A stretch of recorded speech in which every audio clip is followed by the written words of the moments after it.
syndicate this again on SoundCloud, and then from there it goes to iTunes, Stitcher, all those other places, and then Spotify. Right now we're averaging roughly 1,000 downloads a podcast. So having a website these days is a must. You're doing good. That's pretty cool. Yeah. Yeah, so I take the videos and then I edit the audio, clean it up a little bit, and trim off our banters or whatever, and it's been working out pretty good. So, and we already have 10 people watching, which is good. It's usually a little bit better, but it'll pop up, I'm sure. Anyway, if you're not here live, that's your problem. So, with that, let's get started. Okay. SEO This Week. Welcome to episode 125 of SEO This Week. As you can see, got two new guests on, two new happy, shiny faces. Apparently, Ted's not going to make it today. I guess he was having some work done, and either the plumber put water in his panel box or the electrician hit the plumbing line and put water in his panel box. But either way, he's like doing one of those, what's that? What's the name of that movie where everyone's dying and stepping in water and all that stuff? Yeah, but he's trying to dodge that experience. Well, hopefully he does. Yeah.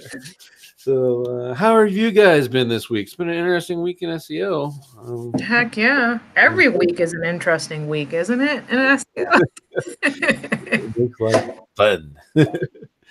So, what we're going to do is first, I haven't told these two this yet. So, here's how I want to handle this because I know one of these two is shy. And Moon, I would like you to introduce Marie. And Marie, I would like you to introduce Moon and make that a lot easier on both of you. How's that? I think it's because you can't pronounce her last names. Well, I can pronounce Moon's, Hussain, but yours, I'm not even. Oh, that was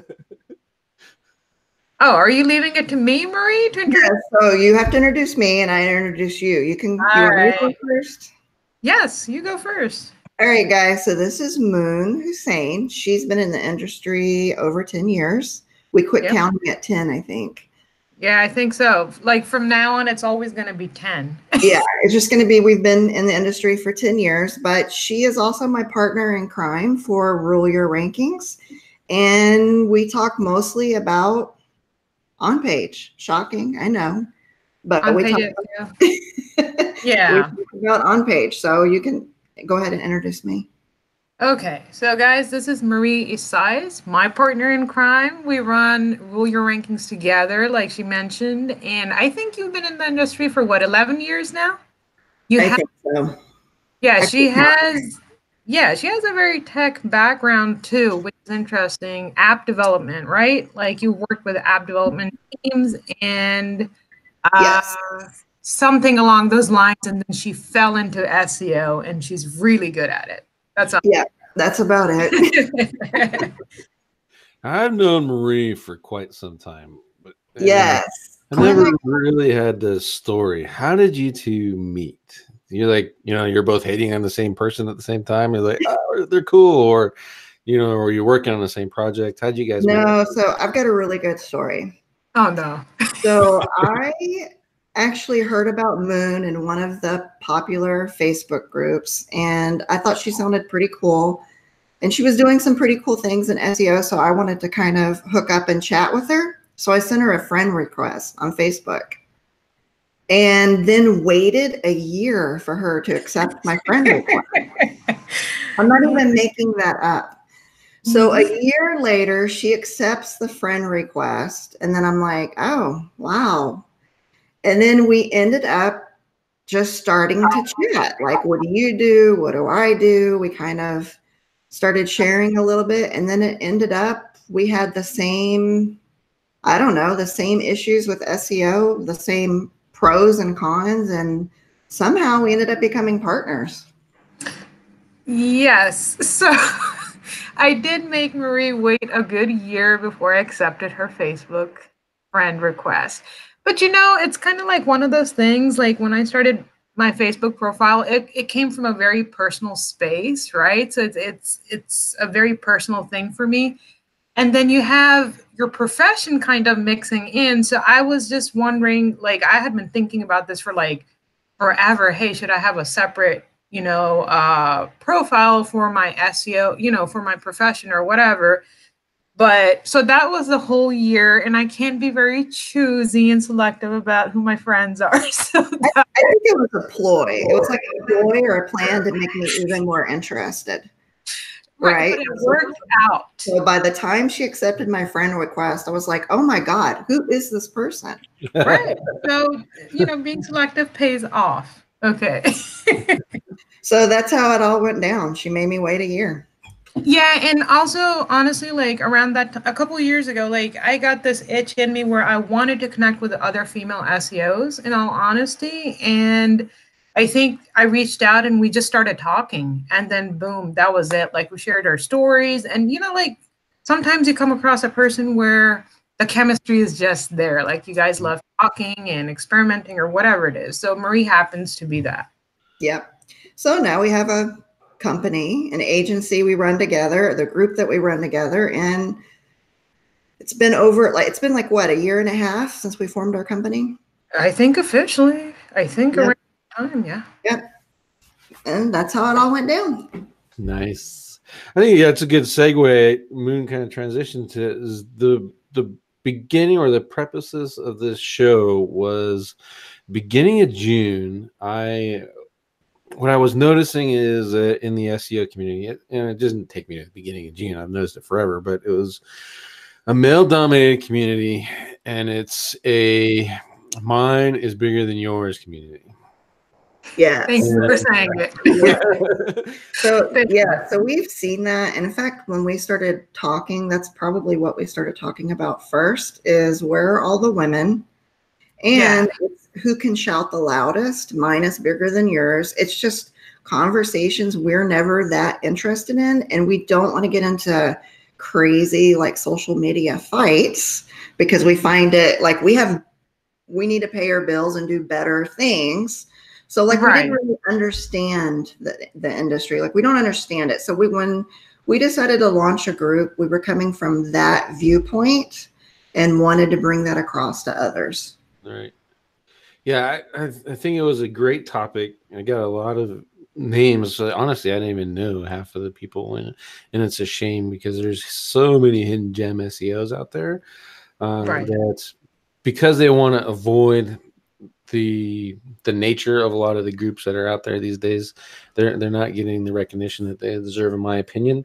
Certainly nobody needs me to, like, you two don't need me to say, hey, look, it's Marie and Moon. But I think that there's some people out there and a lot of professionals, like, Carolyn, for example, Marie, she works with me over my agency. And if it wasn't for her, I'd probably be buried right now. But she, probably hands down, she's way better in SEO than I am. And she does, she's creative and more that she's always asking questions, which I love. And you're always asking questions, you're reaching new boundaries and stuff. And you're not worried about the latest thing that's going on. And so I think it's awesome. Plus, it's refreshing. I don't have to listen to someone bitch and whine all the time. So. It's true. I think I actually have lunch with Carolyn. She lives in Austin, so we meet up as often as we can. And I think she brings a different perspective. I think women in general bring a different perspective, and we're not going to shout over each other.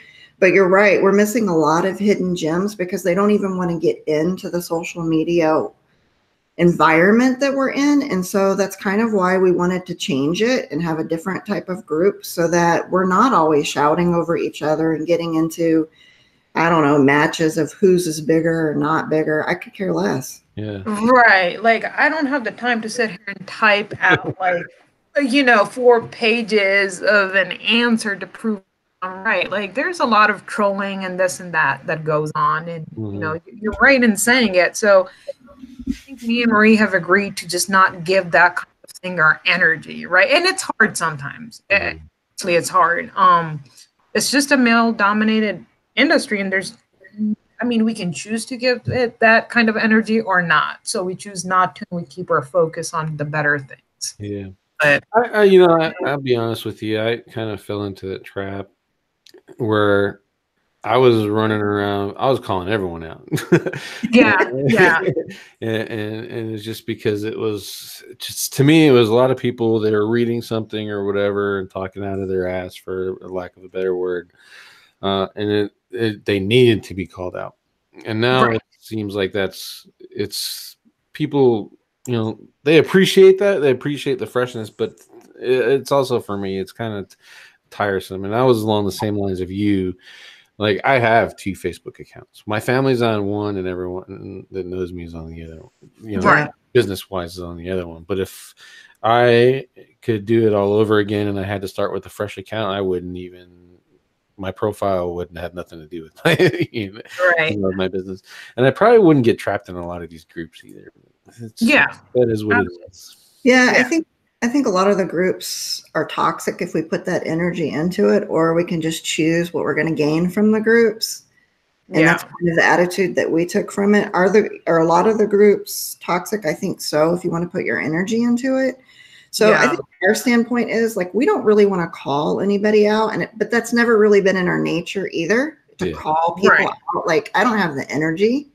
Yeah. So I think if we just talk about what we feel and know about SEO and just kind of go from, that's the angle that we decided to take. Right. Right. If people agree with you, they're going to follow you. If they don't, they're not. Kind of Right.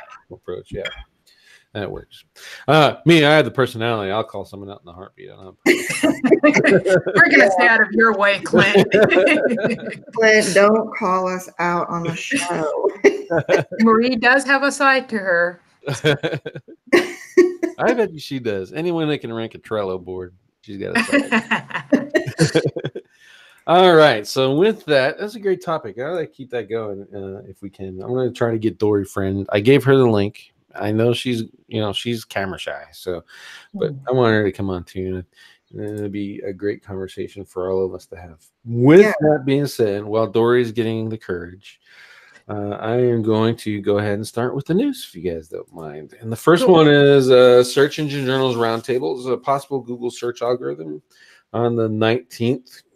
If you guys don't know how he does this, he basically follows the Webmaster World Forum or Black Hat World Forum or whatever, and he waits till someone complains that it's something's going on. And typically, if you follow those forums enough, you can find someone in there every day and put a post like this as you want to.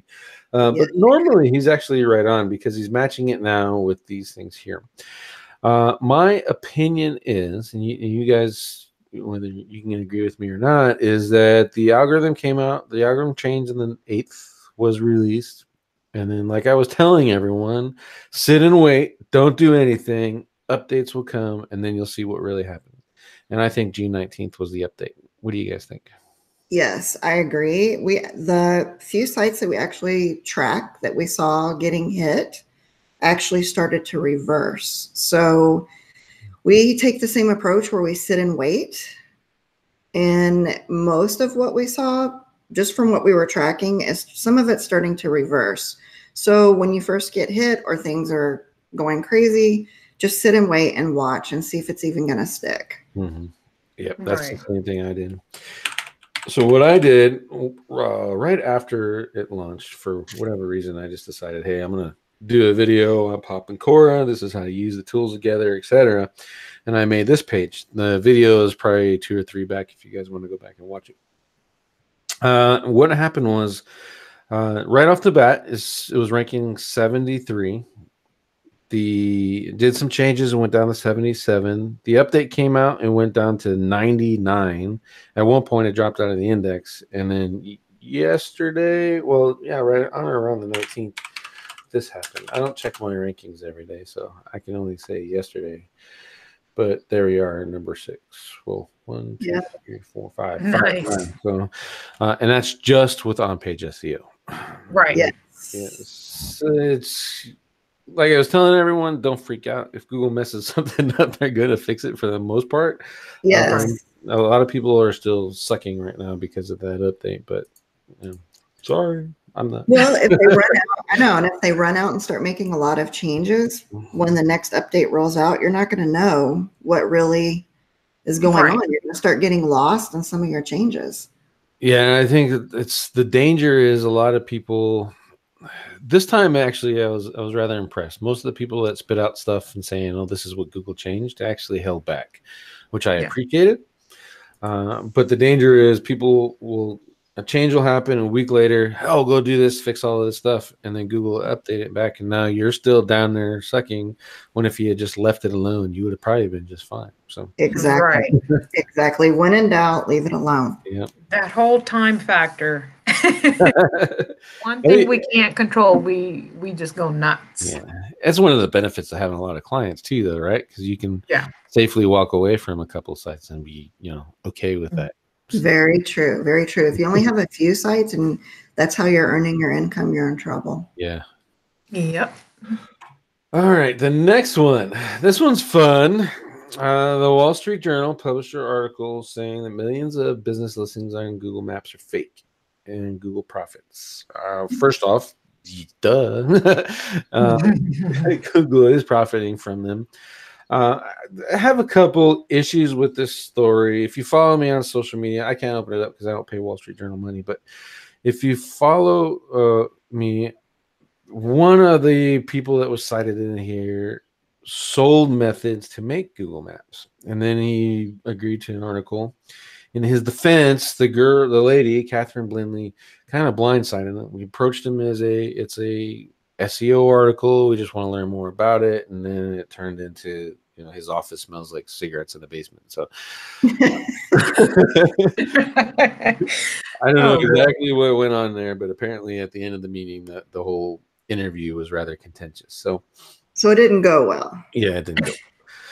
But it does raise a question. Excuse me. Are fake maps? Do you think that fake maps hurt local businesses?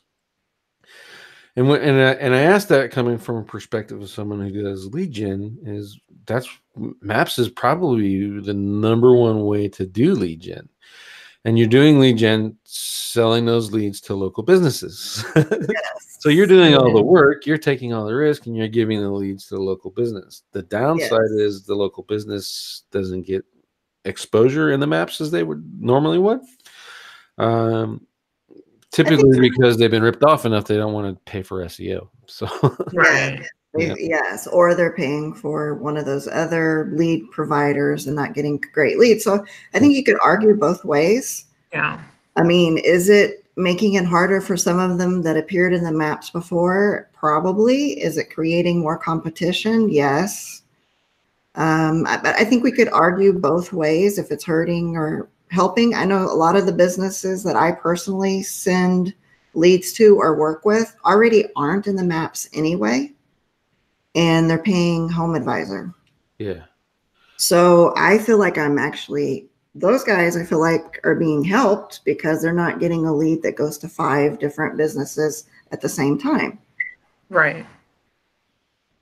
What do you say to the business owner that doesn't want to pay for SEO and thinks that, I guess for lack of a better word, they're entitled to be there and they should be, listed in ranking and they should be the ones getting that, not you as a lead reseller? Well, I mean, if they could have been getting it without me, I think they probably would have been there already. Right. And they're not. Yeah. So do they want to pay for SEO? Probably not, because it may, they've probably already been burnt. I often think SEO has a pretty dirty name to it. And a lot of times whenever I'm talking to someone about my services, I don't even mention SEO anymore. You can look at it and talk about it in different ways. I mean, do you need more work? Do you need the phone to ring more? The types of things that they understand. Most of the businesses don't even understand what SEO stands for or what SEO is, or if they do, they already think they hate it. Mm-hmm. So, a lot of times, and I use on-page to turn around campaigns really, really quickly so that I can win over their trust. So a lot of times everyone has done on-page so sloppily, and they've given the link route such a long road that I'm able to come in and make adjustments. Right. And really quickly they start getting the leads that they need or the SEO that they need. And so as long as you make them happy and start to win over trust pretty quickly, I never have that conversation again. They're just happy. Right. We've had this question before, and I'm going to give it to Moon this time. You're positioning SEO, and let's say you give it the same way Marie does, I'm assuming, and you position it as more business, more leads, etc. How much control over the client's website for CRM, for example, do you do? Because you can't control their sales thing. So, the typical response from a client who gets a lot of leads and makes no sales is, "Oh, your leads are garbage." Right. But at the end of the day, it's because your sales funnel is horrible. So how do you manage that? Right. I think it's just a decision that you kind of it just depends, right? So like I know me and Marie have discussed this before, like how far do you want to go? Do we just want to provide the leads, or do we want to train the business owner in this and that, right? Mm-hmm. That's actually a tricky question, and I don't know. Like me and Marie have decided to just kind of like only work with business owners who aren't too fussy, right? And they know what to do once you deliver the leads. So it's not a waste of our time or their time type of thing. Right. I don't know. What are your thoughts, Marie? I agree. So we decided when we started this that we don't want anyone to tie up our hands. Like, I don't want to train their sales team. That's not my expertise. And I really don't want to get involved. And we've been able to find enough companies that have sales already ironed out, worked out. And when we hand them the leads, all they do is grow. So you have tree service guys buying more trucks. They're able to expand rather quickly. Right.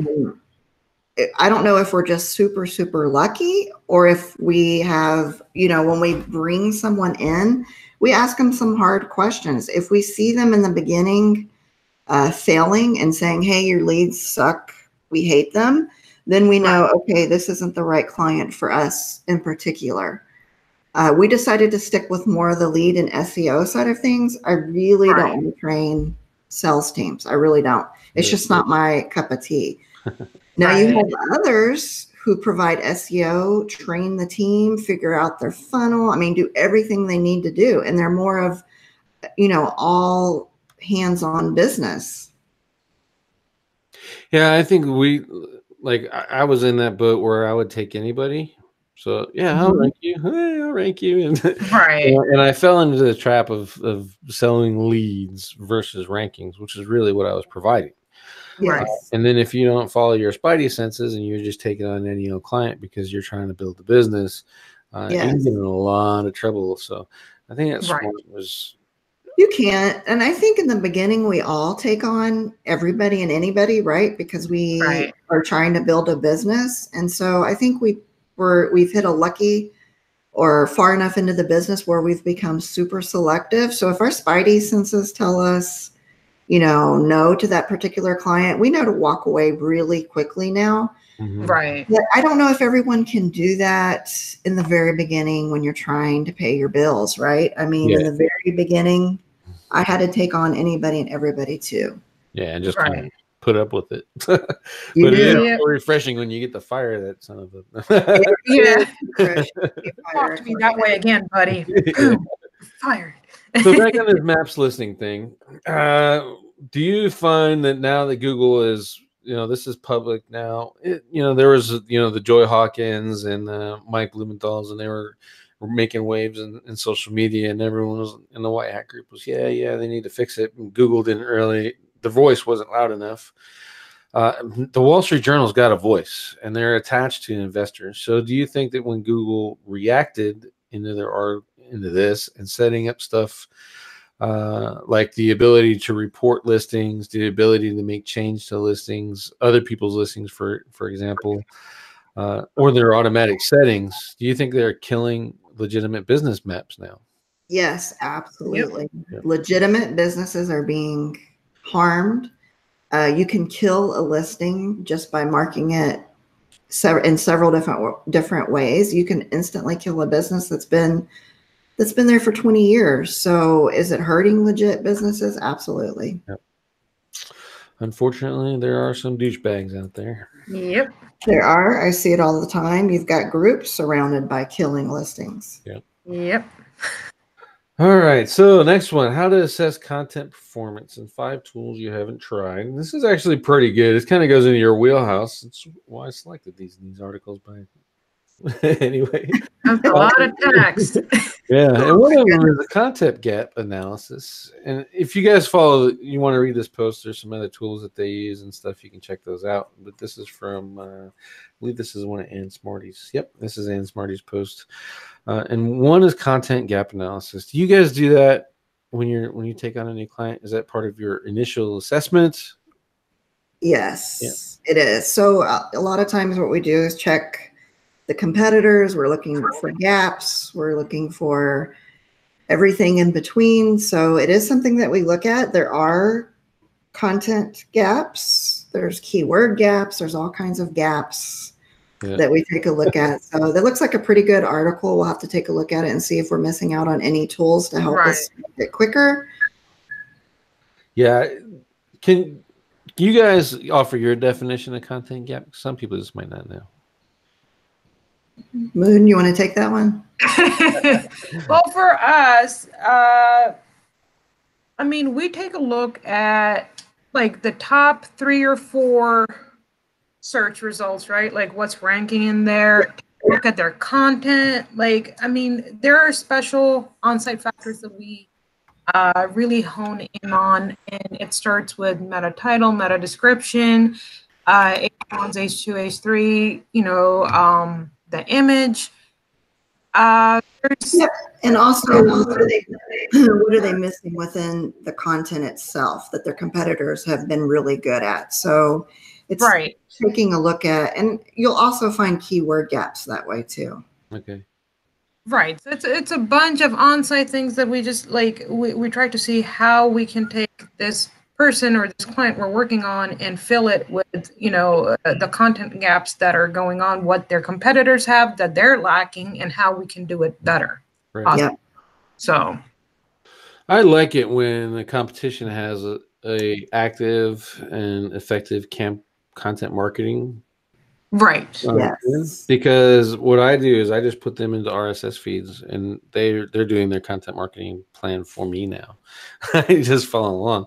I look at the shares and stuff and see the market reaction. If that one was successful, now I make one just like it and make it better. Yep. That's the easiest way to do it. It also makes research a lot easier once they have all of that going on too, because then you can see where the gaps are. I mean, if the industry is kind of dead, we're not going to get a lot of information from it. Yeah, you're going to know right off the bat whether you're in a content marketing industry when you do that. So you will know. Let's see. Next tool they offered or showed was is sentiment analysis. I used to do this a long time ago. There's another tool you can kind of plug it in. Oh, this one makes you emotional. This is happy. This is sad, etc. So Anne recommended still doing that. That's pretty cool. I haven't actually heard anyone recommend sentiment analysis in quite some time. I haven't either. That is really good for title tag optimization. So you need your keyword in there. You can't get around it, but you can apply the sentiment analysis stuff and do CTR and run SERP turkey tests on the different versions, and then whoever's winning is your new title tag. Yeah. So that's pretty cool. And then page speed. Page speed doesn't matter. Yeah, I don't know.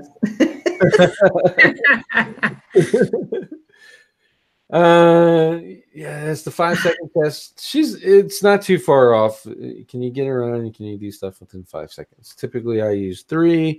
Google uses 3, especially for mobile. So, and then the use of heat maps. This is actually a really good for conversion rate optimization. Is the heat map stuff. And you can actually delete a lot of your page or enhance a lot of your page based on what the maps are showing you. So, are you guys use anything else? We also use Hotjar, but I haven't tried any. I've tried a couple of other heat maps. I can't even remember their names, so they probably weren't that great. But Hotjar, I think, is the easiest. Yeah, I use Hotjar and Clicky. Clicky. Yeah, Clicky Analytics. I use that to layer liar check Google Analytics. So I put them on both sites, and then I just take advantage of the heat maps because they're there. So that makes sense. That's cool.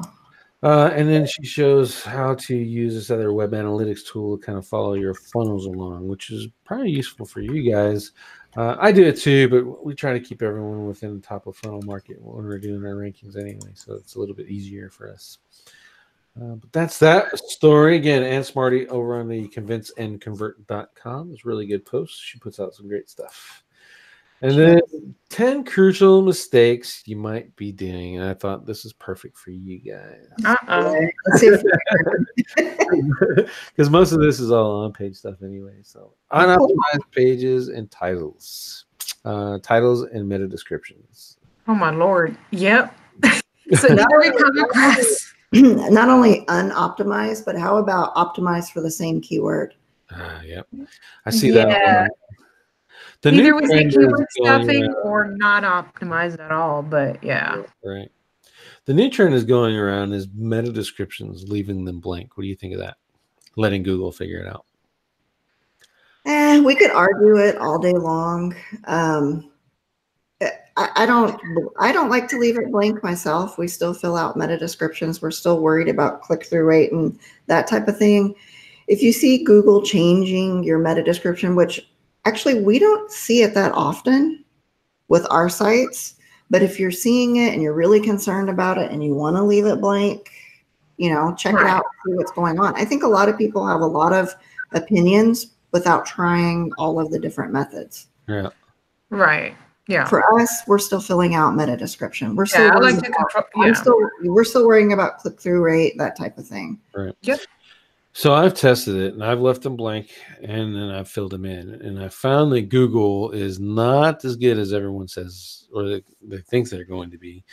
And what you end up getting is like a mid-sentence annotation inside of your meta descriptions. Yes. Which really hurts your click-through rate. So You're leaving a bot to come up with your description, and the meta description a lot of times will help with your click-through rate. So I don't see where we would leave it up to a bot. I think we still need to make decisions. Right. Yeah, I think it's just silly. Like if you have the control over a factor, just go ahead and, use it, whether it's click-through rate or, Yeah. do it. Right.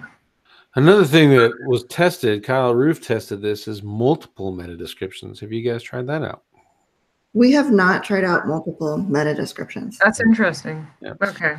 Basically, he'll go through like Search Console, and this page is ranking for 1, 2, 3 terms, and he'll make a meta description for each one of those terms, assuming that Google will pick the correct meta description for that term. So I thought that was pretty interesting. That's interesting. Did he say what was happening more? He said it's working, and it's also a way to, well, you guys aren't gonna like it, but kind of stuff your HTML with keywords and relevance. So yeah, that's another benefit. So hey, if it's ranking, we like it. Yeah. If it's working, it's working. Here's another one. Does not do a regular audit of index pages. Everyone knows people go in, delete things, change things, push the wrong button and delete their database, etc. Yes. I've done that a few times.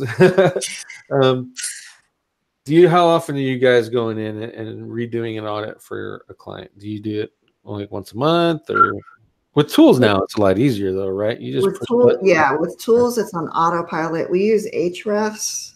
Yep. And you can put it on autopilot, take a look at what you want to look at. So you can run an audit monthly if you want to, and then just kind of look at what's being spit out in the report. It's not that you have to every month go through the website yourself by hand. So tools make it super simple. If you don't have that luxury, maybe at least every 4 months, take a look at stuff, but you can run the tools on automatic and look at it monthly if you want, every 2 months. You just need to be made aware. People are always deleting pages, renaming pages. It goes on and on. Right. Yeah, I do the same. I have Ahrefs. A couple of my more important sites are in Ahrefs. Typically, we put clients into SEMrush. We like to get them up to 90% on the audit in SEMrush, and then when SEMrush once a month, we'll go through and run it again, and that's how we kind of flag, hey, we need to go look at. Yeah, and it flags so quickly. Yeah. Do you think you should do it more if you have active webmasters working behind there? Yes. Yes, absolutely. Active webmasters are trouble. Webmasters, web devs, whatever Yeah. you've got going on. Yeah, it just gets Yes. messy. Yes, it gets really, really messy, especially if they're not very good. All right. Yeah. What's the biggest site you guys work on? You don't have to tell me like the site, but like page number. 30,000 pages. 30,000. 30,000. Have you updated the meta description on all 30,000 pages yet? Actually, we did. Yeah. How long did that take you? It took us 3 months. It actually took us, we got really lucky. The guy built his own platform and he was able to make changes within minutes. So like we completely changed silos, completely changed meta descriptions, and he would do it in like 30 minutes to an hour's worth of time. On the fly. That's nice. Yeah. He did it on the fly. It was the best system we've ever worked with. On the slower systems that we worked with, we've had dev teams make changes across thousands of pages overnight. We have the biggest site that we're working on is 1.8 million pages. And ours is built off templates like that as well. So that makes it a lot easier. It makes it a lot easier. And it's not as hard, I think. When we worked on the site that the guy had built his own platform, like we were amazed at how quickly we could move stuff around, and it really, really helped. Right. Right. What is the worst system you've used? I'll tell you right now, the worst one that I've ever used is Yahoo e-commerce. I think horrible. for changes on the fly, the worst system we've used has been Ruby on Rails. Ruby on Rails. Yeah. Yep. It has been the slowest and the clunkiest. Yeah. And it's been more painful to make changes. Right. For new clients, let's say plumber, carpenter, or whatever, what would you use for a CMS if you're building them a new site? It just depends. I still like HTML. I still like WordPress. WordPress, I think, is just easy to do. Yeah. Definitely not Wix, Marie. No, don't even mention Wix. Come on, you can be an SEO expert on Wix. Yeah. Yes. Yeah. WordPress is easy enough, and that's. I think it's easy enough. It's easy for them to make changes, even if they need to. HTML is. I just liked HTML back in the day because it was being hacked a lot less during the time WordPress was being hacked more. I think there's different systems, and it depends on, do they need to make changes, or are we the only ones making changes? True. A lot of times a client will ask if they can learn part of the system. So it just depends on what a good fit is. Right. We do all ours on WordPress, and then I do 3 hours with them to teach them how to use it. Yeah. Right.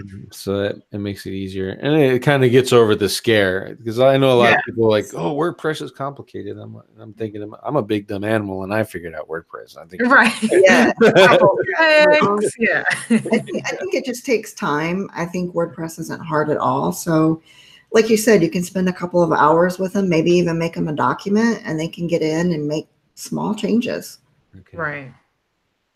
All right, and here's the last one: is not optimizing for mobile. People are still talking about it as if mobile first is some new thing, and never heard about it. But how often are you guys running it? I think you'd be surprised. So like the work that I've done with Fortune 500 companies, they were not set up for mobile. Right. They were not set up for mobile at all. And when they tried to set themselves up for mobile, it was a horrible, horrible issue. So they were actually shocked at what you could see on a desktop and then what you could see on mobile for their site. So it's actually, I think, still comes up in topic a lot, even though it's been around for a long time. Yeah. The major companies aren't getting it. Right. Is it that they're not getting it, or that they're not following advice from their experts that they hired? I don't know if the larger the company, I think the worse the experts that they've hired.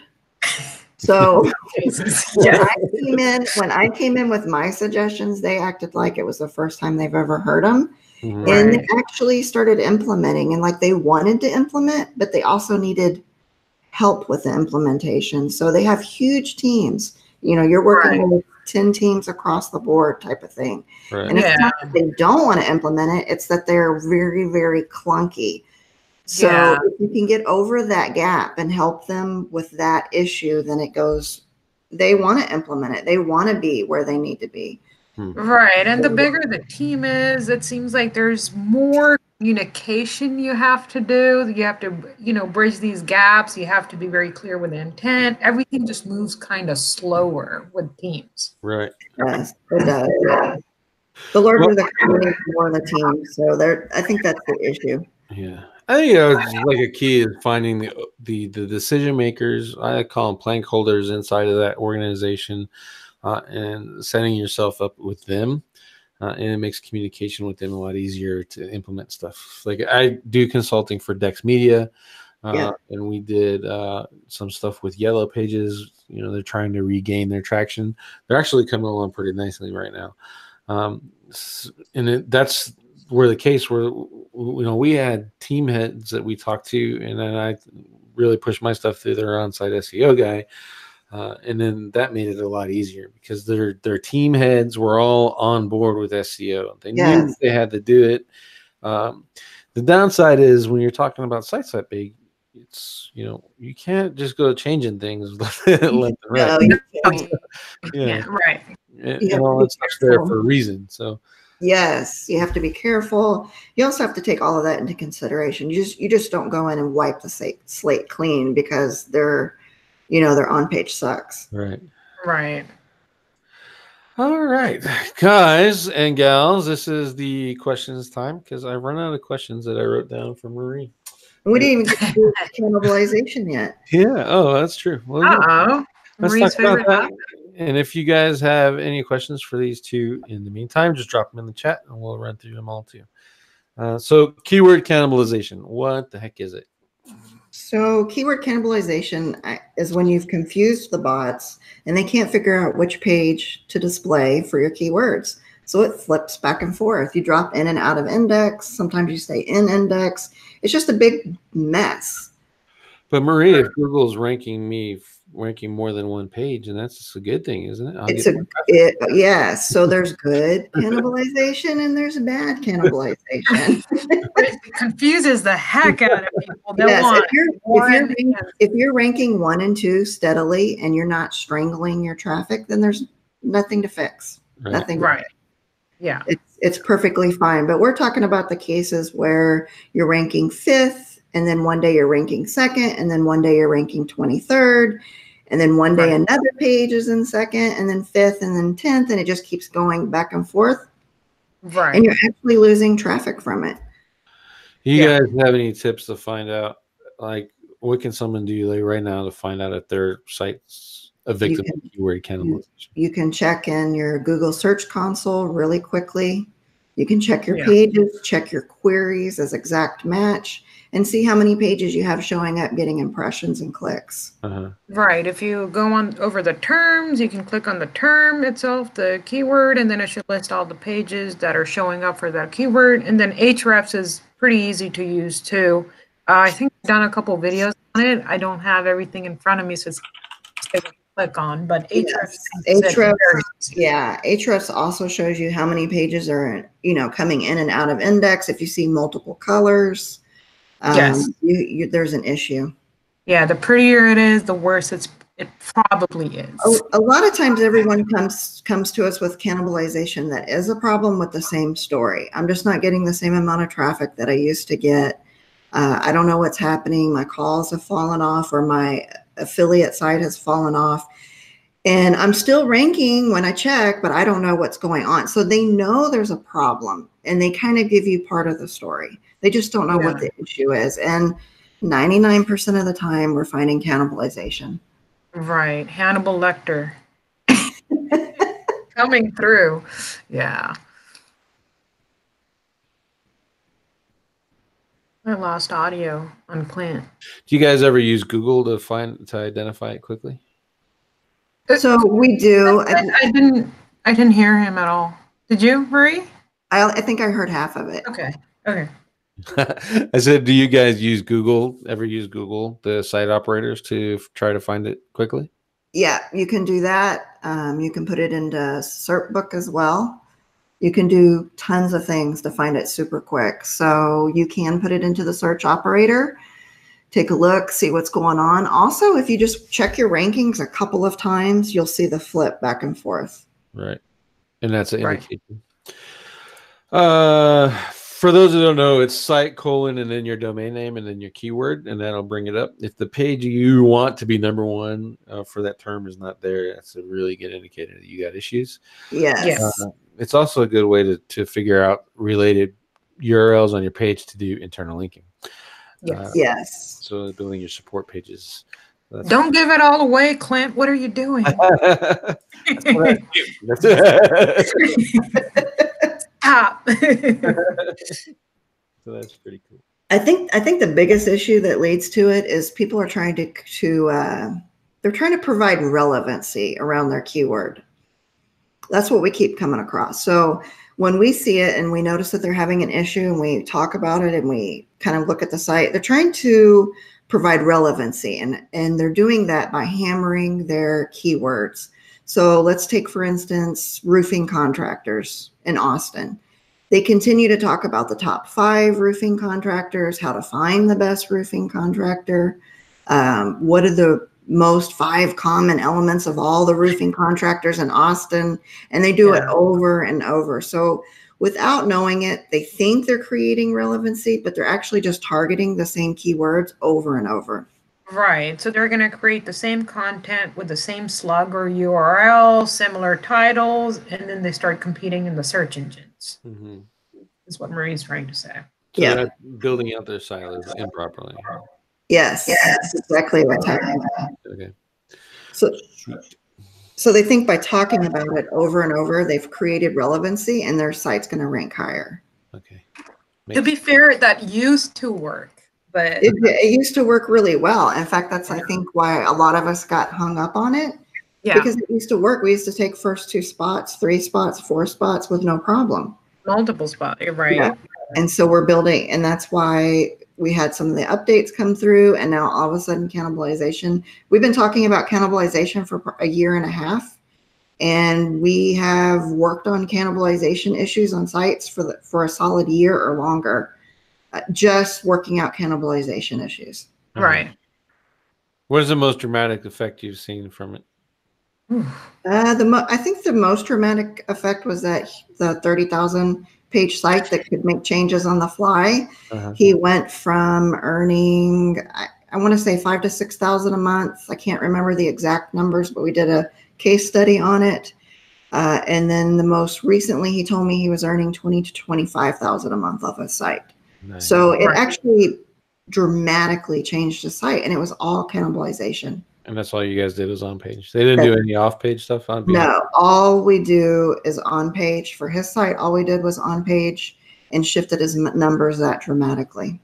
Okay. Right. It involves a lot of cleanup and some martinis, Clint. Like, yes, a lot of martinis. Right. I mean, most of our thing is to clean up sites. We're changing the rankings of the site dramatically, and we're not doing anything off page. You don't do anything else ever, or is it just you just don't want to do it? For our personal sites, we provide off page. We do not provide off page as a service because we're actually able to turn around all of the sites with just on page. Most of the time someone comes to us, they've already hit it with as many backlinks as they can. right. So all we do is fix on page, and we're able to get the dramatic results that we show. For our personal sites, we do off page as well as on page, but we do off page at a much later date. So we do things a little bit differently, where we're some of our sites, like we have a site now that we've been growing for 6 months, and we still haven't provided off page yet. It's still doing really well. It's still moving up in rankings nicely. So we just haven't started the backlink process yet. Right. Right. Usually our clients come to us because their website is stuck, right? So we'll ask them a few questions, this and that. And usually they've had an established site and they've done the typical stuff. They've built the links and stuff. And then me and Marie will eyeball it and usually it's something along the lines of cannibalization or something else going on that we've got to, and then, so we don't provide backlink services or anything like that. No, there's tons of backlink service providers out there. Yeah. Do you think that because you're fixing the cannibalization issue, the on-page stuff, you're making the backlinks that they have now more effective, which could be resulting in your rankings increasing? Yes. So if you clear up cannibalization, you clear up other on-page issues that they have going on, the site is then able to fly to the first page and do what it was supposed to do. Nice. Right. All right. Well, we only have one question from the audience. Spartan Digital. If you're working with a multi-location business that has multiple services, would you do a service plus location page for each location, or just a service page and then a location page? You could go either way. I know a lot of times we do service/city, but you can go either way. You can make any of it work if you just interlink it properly and don't get confused and don't make multiple pages for the same city/service. So I do location. I do a service page and then I do a location page. I don't mix them up. Yep. So we do service/location, but we have worked on sites where they've already done location/service. I mean, there's many ways to do it. Right. And we don't come in and completely tear up a site. So if they've already laid the groundwork and we can make it work, we make it work. So you can make any of it work as long as you keep your lines untangled and keep your on-page straight. Right. That's important. Lines untangled. Correct. Keep it clean. Usually it's a big ball of mess that they've done, and there's a big tangle. If you just don't tangle it up and confuse the heck out of the bots, you can make any of it fly. So basically, it doesn't really matter how you build your silos as long as you build them in a consistent, clear way. Exactly. Okay. Exactly. Right. Cool. Have you noticed any website rankings without defined canonical tags? I don't think we have. You don't think so? At least nothing comes to mind. We've done a ton of sites and a ton of case studies, but I don't think nothing comes to mind with that one. Right. I haven't seen any lately either, but to be fair, I didn't even look. So I haven't. If it doesn't come to us, and we haven't stared it in the face, then we haven't thought about it in a while. And in my case, unless I'm trying to neg SEO, then I'm not going to look at your canonical tags. But no, God help you piss me off, and those are blank. So we've seen what you can do. We were at the conference, Clint. We saw. All right, let's see. How do you change like a ballpark number? How much do you charge for your on-page SEO? It depends on the site. Now, if it's a 30,000 page site, it's expensive. Yeah. If it's a 7-page site, it's cheaper. So it really depends on how many hours we have to put into it. Honestly, it's how many hours the team spends untangling the ball of mess. Do you have a minimum? Like I always recommend people, your minimum should be $750. If you're doing it for any less than that, you're essentially working for free. Yes. So our minimum is $8.99. So if it's not $8.99, we don't take you on. Or if that's not in your budget, we don't take you on. So minimum $8.99, and that's the smaller, easier sites. Right. And a lot of times it also depends on whether they can provide the content or not. You know what I mean? So sometimes yeah, there's a lot of different things and scenarios. I mean, if it's 30,000 pages, it's not $8.99. Right. Let's see. There's 3 questions about how to identify keyword cannibalization. We already went over it, so if you missed it, sorry. Too bad. Yeah. Just hit a rewind, but in short, we use tools. So get yourself. Yeah, it's tools. It's tools or your eyes if you have the patience. Right. Yeah. Let's see. Carolyn wants to know, what do you guys think? Tags or categories? What do you think of using those pages? Tags we haven't used in several years. We don't like them. Categories I actually like if you can name them something other than your keywords. Correct. Intent. So we're currently using categories to help reduce click depth and that type of thing. A lot of times, though, most of the time, the category, if you're a tree service site, your category is tree service, tree removal. And those are the wrong ways to use categories. Right. So a lot of people end up using their keywords for categories. I mean, I've seen who will have a post or a page they're trying to rank, let's say San Diego, photographer in San Diego or something, and they'll have category by the same name. So yes, wrong way to go about it. Yeah. So an easy fix for that is I use categories. I don't use tags. I haven't used them in quite some time. And even if they're all turned on, I know index them. Yep. But categories, I use them. I use the exact match keyword, my high level keyword that I want, and then I redirect that page to the actual money page. Yes. And that's what we end up doing during cleanup, because everyone has gone after their keyword multiple times. So it's 301 to the page that you're trying to rank for that keyword. Right. And that keeps that category slug in there. So your top, like SEO, for example, I probably never rank for SEO, but it's there. That's my top category slug. So you can use it, and you can also use it in conjunction with a lot of different backlink methods and that type of thing. It's just you have to be smart about it, right? Right. So if you know how to use it and what you're doing, it's going to work really well. Right.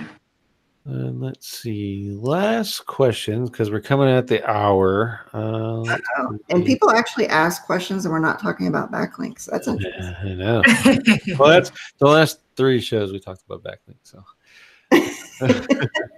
let's see. A little known fact, I think I met Clint in a GSA forum or backlink. Get out of here. Skype group. Yes, that's how I met. Wow. Yeah. Back in the day.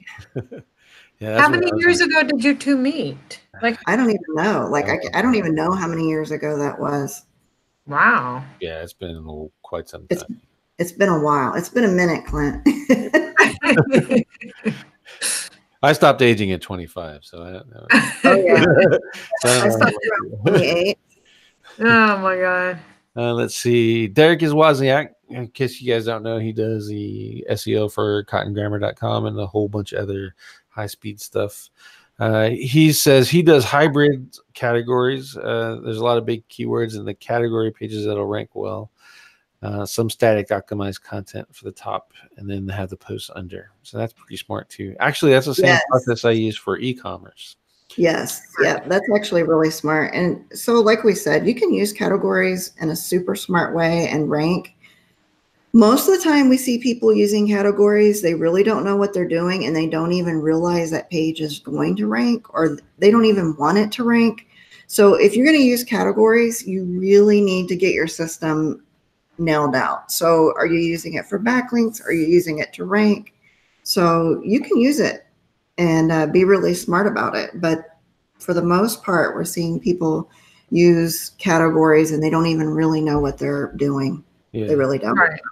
It's also a downside of WordPress, I think. The category archive, tag archive, data. Yes. Yes. Yeah, there's a lot of downside to WordPress. And you really have to know what you're doing to check off, to figure out what you're going to index, no index. I mean, people still have like 20 tags indexed.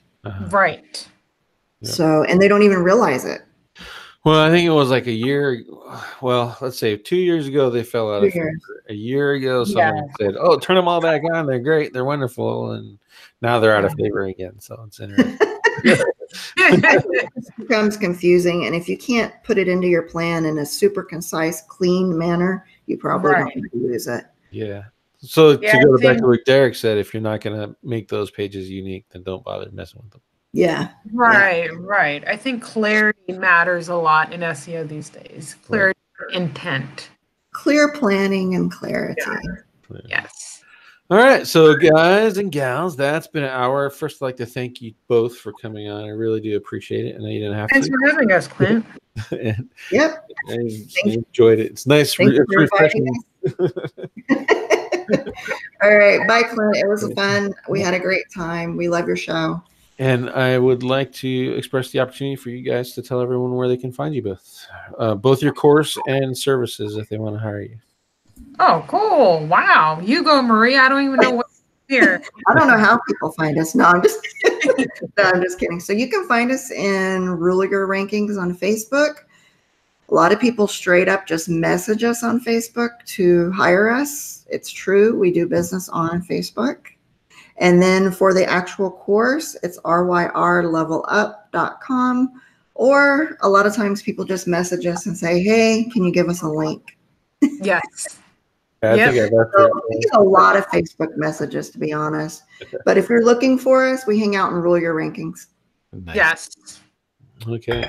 Well, thank you very much again. And everyone, thank you for watching. This has been episode 125 of SEO This Week. Bye, guys.